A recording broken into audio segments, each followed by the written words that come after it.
വിഷവായു ശ്വസിച്ച് ശ്വാസം കിട്ടാതെ പിടയുന്ന നമ്മുടെ മക്കളെ പറ്റി ഒന്ന് ചിന്തിച്ചു കഴിഞ്ഞാൽ നിങ്ങൾ തന്നെ പോയി ഒരു മരം വെച്ചിരിക്കും. അത് ഉറപ്പാണ്.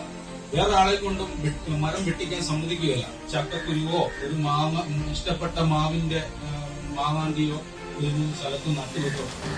പ്രത്യേകിച്ച് നിങ്ങളുടെ തൊടിയിലും പിന്നെ വഴിയോരത്തും ചുമ്മാ എടുത്തെറിഞ്ഞാൽ മതി. ഇതെന്ന് ആരെങ്കിലും തന്നെ എടുത്തു വന്നു.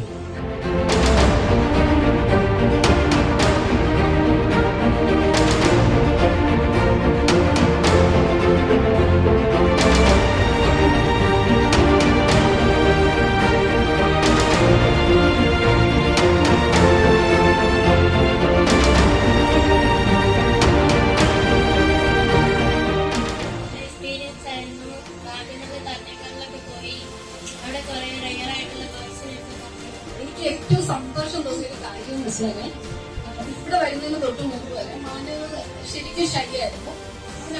ക്ലാസ്സിലെ ഫ്രണ്ട്സ് മാത്രമല്ല, ഇവരെ സ്കൂളിലെ പ്രോഗ്രാമിലൊക്കെ ഞാൻ പോകുമ്പോഴാണെങ്കിലും പിന്നെ എനിക്കിവിടെ ഇരിക്കും. എന്റെ കൂട്ടുകാർ കുറേ വിളിച്ച് കഴിയുമ്പോഴത്തേക്കും ഞാൻ കുറേ പുഷ് ചെയ്ത് കഴിയുമ്പോഴാണ് പിന്നെ അവരുടെ കൂടെ മിങ്കിൾ ചെയ്യാനായിട്ട് പോകുന്നത്. ഇവിടെ വന്നപ്പോഴാണ് അറിയുന്നത് ഇതാണ്ട് ഞങ്ങളുടെ മാമനാണ് ഇരിക്കുന്നത്. എന്റെ റിക്വസ്റ്റ് എന്ന് പറയുന്നത് ഈ പ്രോഗ്രാം കണ്ടിന്യൂ ചെയ്ത് തന്നെ പോകും. എങ്കിൽ മാത്രമേ നേരത്തെ സെബാസ്റ്റ്യൻ സാറ് പറഞ്ഞ പോലെ ഈ ചിന്ന വിളക്ക് കെടാതെ പോകും. കുട്ടികൾ നല്ല സ്നേഹമായിരുന്നു. അതുപോലെ മരങ്ങളും ഒക്കെ കാണുമ്പോൾ ഇതൊക്കെ നമുക്ക് വേണ്ടിയതാണ്. കുട്ടികളെ പത്തിലെല്ലാം കാടായാലും കാട് കഴിക്കാനാണെങ്കിൽ പക്ഷികളെ കാണുന്നില്ല കാലൊക്കെ അങ്ങനെ കുട്ടികളുടെ പ്രത്യേക സ്നേഹം. ഞങ്ങൾ കഴിഞ്ഞ ദിവസം എറണാകുളം പോയി. ഞങ്ങൾ മെട്രോയിൽ പോയപ്പോൾ അവൻ ആദ്യം തന്നെ പുറത്തെല്ലാം നോക്കാൻ തുടങ്ങി. 2 ബേർഡ്സാണ് ഐഡന്റിഫൈ ചെയ്തത്. ഇത് ഇന്ന ബേർഡാണ്, ഇത് ഇന്ന ബേർഡാണ് എന്ന് അവൻ ഐഡന്റിഫൈ ചെയ്യാൻ തുടങ്ങി. സോ അത് തീർച്ചയായിട്ടും ഭയങ്കര ഒരു ഇമ്പ്രൂവ്മെന്റ് ആണ്. അവൻ കുറെ കൂടെ കാര്യങ്ങൾ നേച്ചർ അറൗണ്ട് അവൻ ശ്രദ്ധിക്കാൻ തുടങ്ങി. സോ ഇത് ജസ്റ്റ് ഒരു സമ്മർ ക്യാമ്പ് എന്നുള്ള രീതിയിലായിരുന്നു ഞാൻ കണ്ടിരുന്നത്. പക്ഷെ റോയ് കുറെ കൂടെ അവൻ ശ്രദ്ധിക്കാൻ തുടങ്ങി. അവന്റെ ചുറ്റുപാടും കാര്യങ്ങളും എല്ലാം വീട്ടിൽ വന്ന് കാര്യങ്ങൾ പറയാൻ തുടങ്ങി.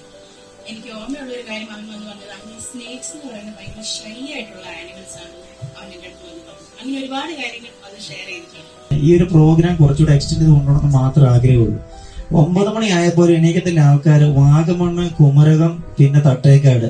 5 മണി 4:30 ആയപ്പോൾ എണീറ്റ് റെഡിയായി. നമ്മളൊന്നും ചെയ്യേണ്ട പോലും തലേന്ന് ദിവസം ഡ്രസ്സ് വരെ എടുത്തു വെച്ച് റെഡിയായിട്ട്. പിന്നെ പിള്ളേർക്കാണെങ്കിലും ഇൻഡിപെൻഡന്റ് ആയിട്ട് ആക്ടിവിറ്റീസ് ചെയ്യത്തക്ക രീതിയിൽ എല്ലാവരും എല്ലാ പേരൻസും പറഞ്ഞു പക്ഷികളുടെ പേര് പറയുന്നത്, മൃഗങ്ങളുടെ പേര്, മരങ്ങളുടെ പേര്, ഇതെല്ലാം അവർക്കൊരു ഐഡന്റിഫിക്കേഷനാണ്. ഇതിനകത്ത് അപ്ഡേഷൻ എന്ന് വെച്ചാൽ ഇവരെ ഇടയ്ക്ക് നമുക്ക് തുമ്പി സർവേ എന്ന് പറഞ്ഞ കുറെ പരിപാടികൾ, അങ്ങനെ ആക്ടിവിറ്റീസ് നമ്മുടെ ഈ ഗ്രൂപ്പിൽ ഷെയർ ചെയ്യുമ്പോൾ ഒരു ദിവസത്തേക്കാണെങ്കിൽ അവരെ വിട്ട് കഴിഞ്ഞാൽ ഇത് ഓക്കെ ആയിരിക്കും. അവരത് കണ്ടിന്യൂ ചെയ്ത് മുമ്പ് നമ്മൾ ഇന്ധനത്തിന് എണ്ണ ഒഴിക്കാതെ പോകുന്നില്ല. എണ്ണ ഒഴിച്ച് തന്നെ അവർ തരുന്നു. പക്ഷെ നമ്മൾ ആ എണ്ണ ഒഴിക്കുന്നത് അറിയത്തില്ലാത്തതുകൊണ്ടാണ് സംഭവിക്കുന്നത്. പിന്നെ ഇഷ്ടമായി. പിന്നെ തട്ടേക്കാടും വാഗമണൊക്കെ ട്രിപ്പ് പോയത് ഇഷ്ടപ്പെട്ടു. പിന്നെ ഇപ്പൊ ചുറ്റുമുള്ള ബേർഡ്സിനൊക്കെ വാച്ച് ചെയ്യുന്നുണ്ട്. പിന്നെ ഒരു ആപ്പില്ലേ ബെർലിൻ, അതില് കയറുന്നുണ്ട്. ഓരോ പേരൊക്കെ പറയാറുണ്ട്. നമുക്ക് ആർക്കും കിട്ടിയിട്ടില്ലാത്ത ഒരു എക്സ്പീരിയൻസ് നമ്മുടെ കുഞ്ഞുങ്ങൾക്ക് കിട്ടി. ഒരു ഫോർമൽ ആയിട്ടുള്ള ഒരു എഡ്യൂക്കേഷൻ എല്ലാവർക്കും കിട്ടും. പക്ഷെ ഇൻഫോർമൽ ആയിട്ട് ഇതുപോലെയുള്ള ഒരു ഓപ്പർച്യൂണിറ്റി അത് വളരെ കുറച്ച് പേർക്ക്. ഞാനിപ്പോൾ ഹയർ സെക്കൻഡറി പഠിപ്പിക്കുന്ന ടീച്ചറാണ്. അപ്പൊ അവർക്കൊക്കെ ആണെങ്കിലും ഇങ്ങനെയുള്ള ഒരു എക്സ്പീരിയൻസ് ഒന്നും അവർക്ക് ഇല്ല.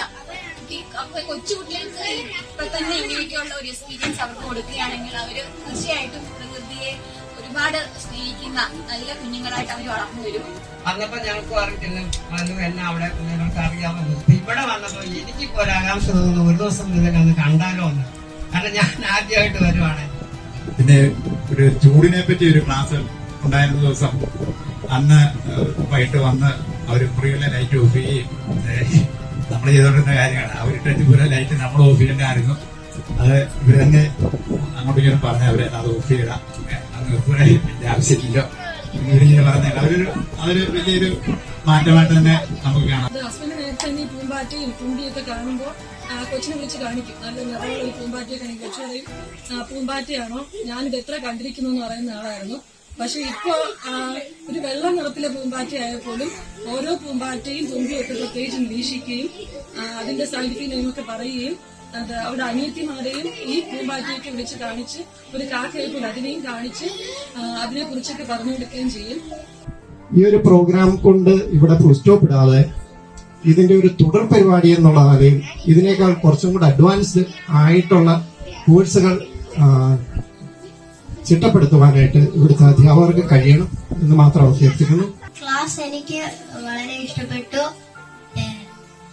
എന്നെ പഠിപ്പിച്ച എല്ലാ ടീച്ചേഴ്സിനും ഞാൻ നന്ദി പറയുന്നു.